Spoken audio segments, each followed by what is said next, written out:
Hey guys, so this exciting box arrived today. I am super excited to open this. I love this design. It is so cute and it has like polka dots on the edges and it's just super cute. But before we get into that, I just wanted to show you guys that I have some things just for the planner. So I've got a black Lee pen, black calligraphy brush pens. I've got a blue Lee pen, book stencil, and I have white gel pens. So all of this stuff is for this planner. Let's open this beauty. That's what it looks like. A portion of every planner sale is donated to Tree Canada in an effort to help reduce our impact on the environment and help with reforestation. There's a sticker. It says, "Thank you, little Inkling's design." I want to keep this sticker. Ooh, I totally can, because the book will just come out the bag. Look how pretty it is. It's so pretty. So the back has the logo on it and it says always fully booked 2021. It is just gorgeous, you guys. It has one of these things and then inside we got some stickers and stuff. I will switch this to another angle because I want to go through this with you guys firsthand. But I wanted to put in the unboxing portion, but this is what the book looks like, and we will insert the rest in a bird's eye view type thing.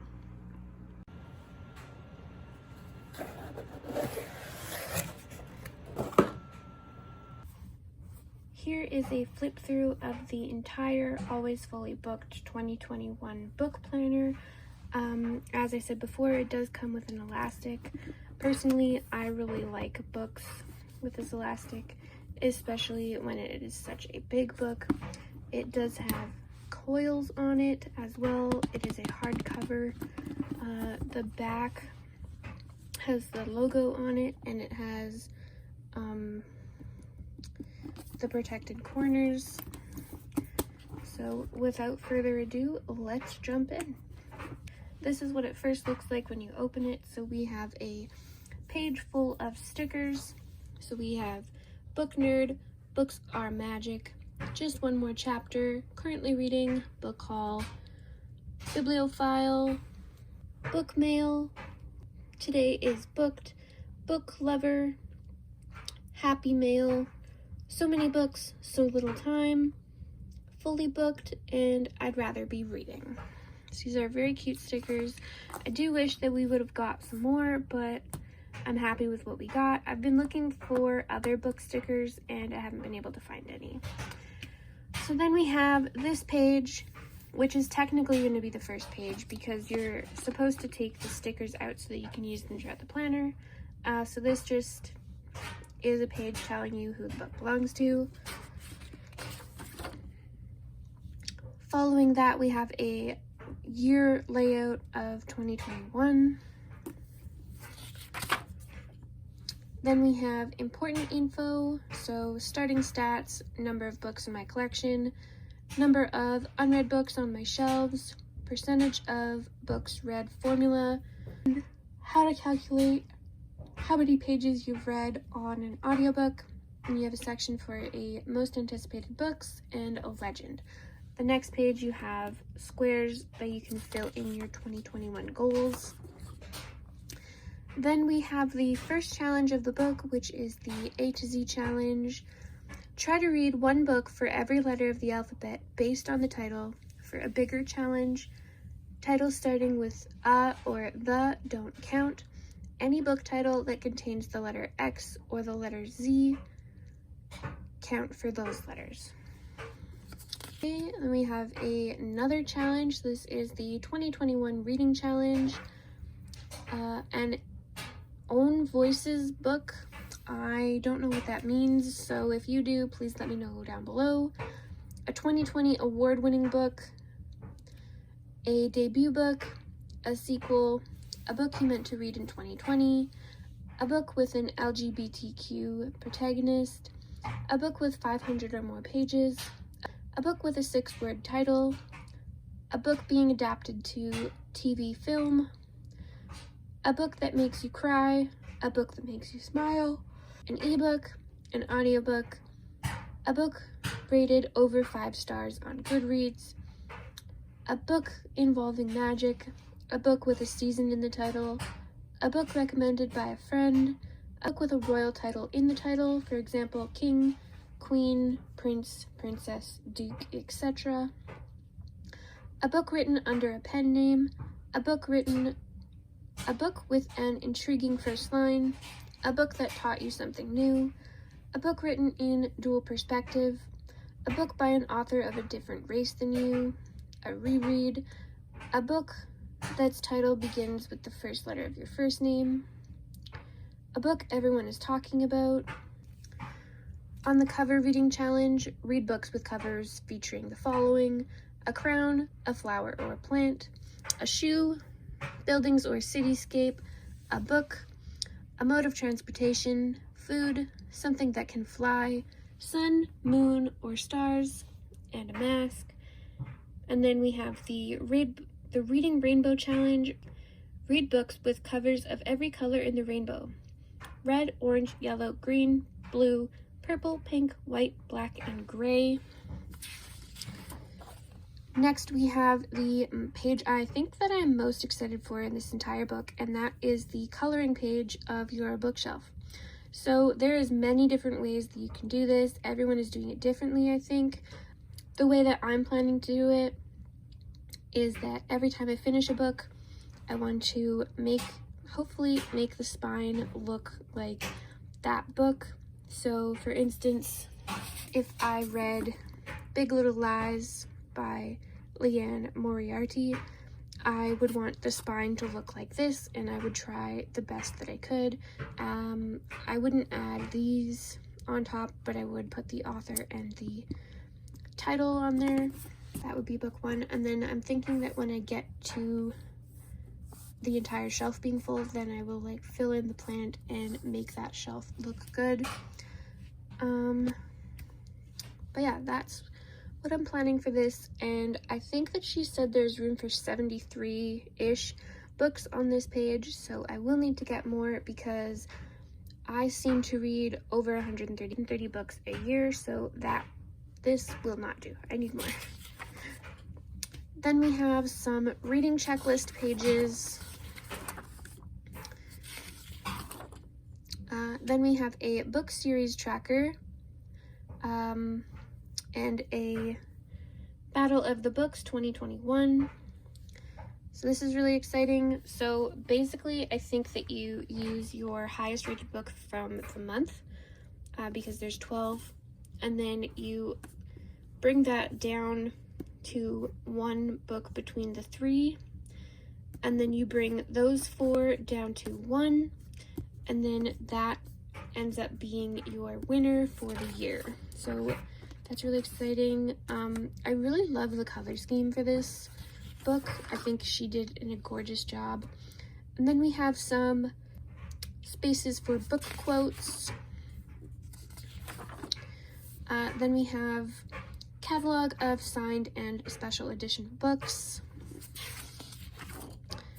A wish list page. And then we have a 5-star reads page, as well as another coloring page. This says read more books.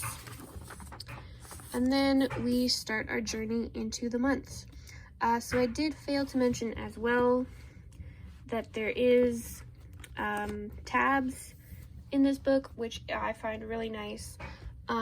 So this is January. Words are the spell and books are the magic.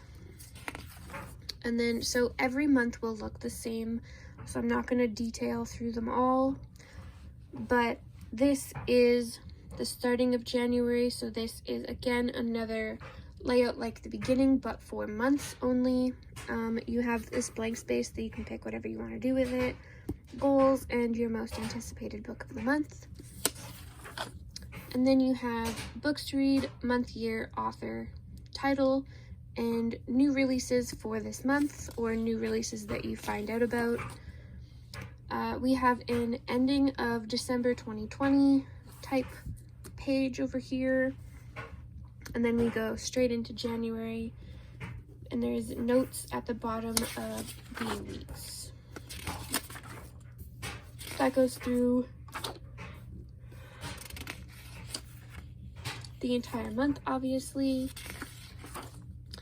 And then we have the hauls for the month, as well as the reading wrap-up, which consists of all the books that you've read, plus the reading stats. So number of books read, best book, number of pages read, and then the format that you read them in, the genres that you read, the most memorable quote, and currently loving.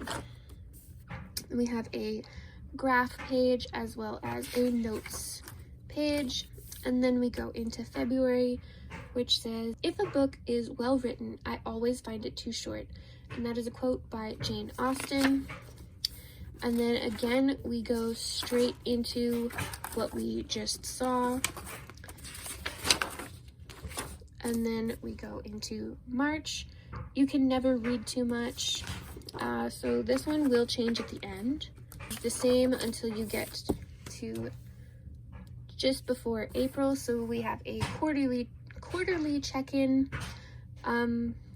So we have current loves, book, author, character, TV show, movie, music, food, beverage, and place I visited, social media stats, reading goal progress, and reading stats, amount read, number of print, ebooks, or audiobooks, rereads, and number of did not finishes. And then we have memorable moments, goals, progress, and books I need to finish in the next quarter. Then we move on to April. "Life is just a series of obstacles preventing you from reading." The layout. Going into May, a day spent reading is a day well spent. June, "Some books are so familiar that reading them is like being home again." That is a quote by Louisa May Alcott. And then again, we will have another quarterly check-in before we get into August. It is the same as the one from before, but this is now half the year gone. And then we have July. "So many books, so little time," and I just think this layout is so pretty. August, "A book a day keeps reality away." September, "Adventure is just a page away." I have another quarterly check-in. This is 3 months of the year gone. Then we have October. "More letters, more words, more pages, more books, less reality." November, "Not today, I'm reading." Followed by December, "You can never get a cup of tea large enough or a book long enough to suit me." That is a quote by C.S. Lewis. And then before we get into the back, we will have the last quarterly check-in of the year. And then we go into the book reviews and stuff. So things I do in my spare time: read books, buy books, photograph books, talk about books, research books, review books, rearrange books, think about books. Another coloring page. And then we have a couple book reviews. So this is title, author, started, finished, from my collection, library, new or other, length, the format you read it on, genre, thoughts, as well as the 5-star system. Did you post your review, and would you recommend it? I do believe she said that there is about 100 to 150 reviews in here, so I think that I should have enough reviews, but it will all depend on how many books I end up reading. Okay, so after all those reviews, we have 2021 reading wrap-up. So best book, best series, best standalone, standout authors, best couple, best characters, best movie, best TV show, best place I visited, number of unread books at the end of the year, top 10 books, reading stats, number of books read, completed reading goal, yes or no, pages read, most read genre, number of print, audio, and ebook that I read, average rating, number of books hauled, and then we have things 2021 taught me, social media stats, and memorable moments. We have some graphs here. So we have genres read in 2021, book format breakdown, and star rating breakdown. And then we also have a pages read in 2021, so this goes by months. You add in your pages here, and then your months are all along the other side. Then we just have some graph pages, followed by some note pages. And then when we get to the very back of the book, we do have a pocket here that you can choose to do whatever you want with. And that is the end of the book. Thank you guys so much for watching. I hope you enjoyed this. If you got yourself one, let me know. I'm really excited to use mine, and I am planning to do plan with me videos for my TBR and wrap-ups every month.